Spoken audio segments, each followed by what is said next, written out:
Good people, what is going on? It's your host, Desmond, coming to you at Michigan Football, The Voice College Football. Thanks so much for joining me. It's game week.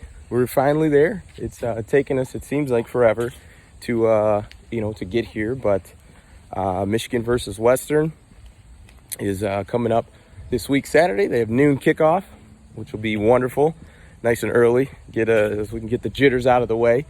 But wanted to give you a little bit of caution, right? One of my good friends, and I'll call him an insider, Corey, he told me, he said, hey man, Western Michigan has a really good offense. And I took a look and did some digging, and they were a top 10 scoring offense last year. And, obviously we know it was a shortened season with COVID and just different things like that. But, I understand that going into the game, right? This isn't a typical Western Michigan, team that we've known for the past, or a typical Big Ten MAC football matchup. This is something a little unique. So, if the defense doesn't pose a shutout, don't worry. We don't need to go crazy about that. But just understand that, this is a good offensive Western team. I think Michigan's defense will be improved more so than last year, but 41 points a game is nothing to sneeze at, even in 6 games. So just keep that in mind. And also there's a silver lining in that. If, say, Michigan defense does give up 30 points, right? The way I look at it is, number one, that's going to mean Cade McNamara is probably going to be in the game longer. He's going to have more throws in the game, which we've already talked about, that is the most important thing in game one, because I'm assuming you're going to beat Western. So that's off the table as far as winning the game, right? We can all agree you're going to beat Western. It's going to happen. But outside of that, the most important thing is Cade McNamara getting as many meaningful live game reps throwing the ball as possible.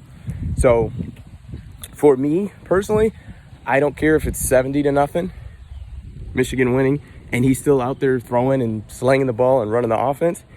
I don't care if it's 38-30 Michigan and he's still out there throwing. The most important thing is him throwing the football in live game opportunities, because you can't make that up. The only way you can get that experience is in the game. So the last thing I want to see is the clock striking zeros, the game is over, and Cade's got 22 pass attempts. Like, to me, that'll be an epic failure. That will be me hopping on the post-game show, which, by the way, I think we're going to move forward with the Maize and Blue review for the name of the post-game show.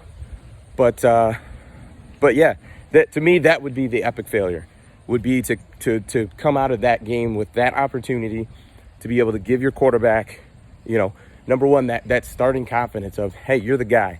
You're getting the first team reps.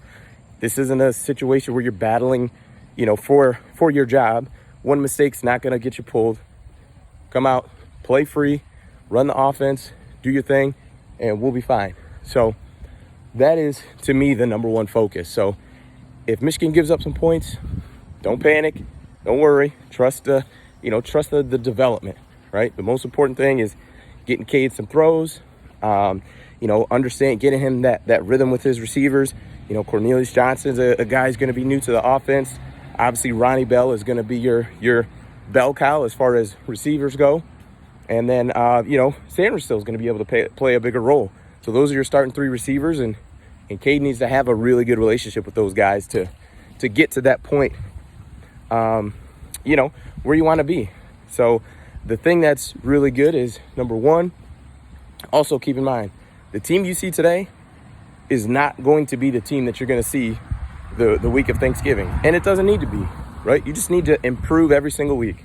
So let's set some type of foundation on Saturday. And the week after that, you just want to be a little bit better. The week after that, a little bit better, right? You look at the defending national championships champions, Alabama, right? It was week 3 or 4, something like that. They played Ole Miss. They gave up like 50-something points, 40, 50 points. It was crazy. Like, Ole Miss could not be stopped. They ended up winning the game, but that was a very different team than what we saw against Ohio State in the national championship. So It's about setting that foundation. It's about building each week on top of that. But Saturday, the most important thing is Cade's pass attempts. It's got to be, to me, 30 is the absolute minimum. Love to see him in the 40, 45 range, even if we're just talking throwing little hitches and slants, short passes. But ideally would love to get him near the 40 to 45 range as far as pass attempts go. But we'll see what happens. But like I said, Michigan gives up some points, don't panic. Everything will be fine. One game at a time. So appreciate you guys. Thanks so much.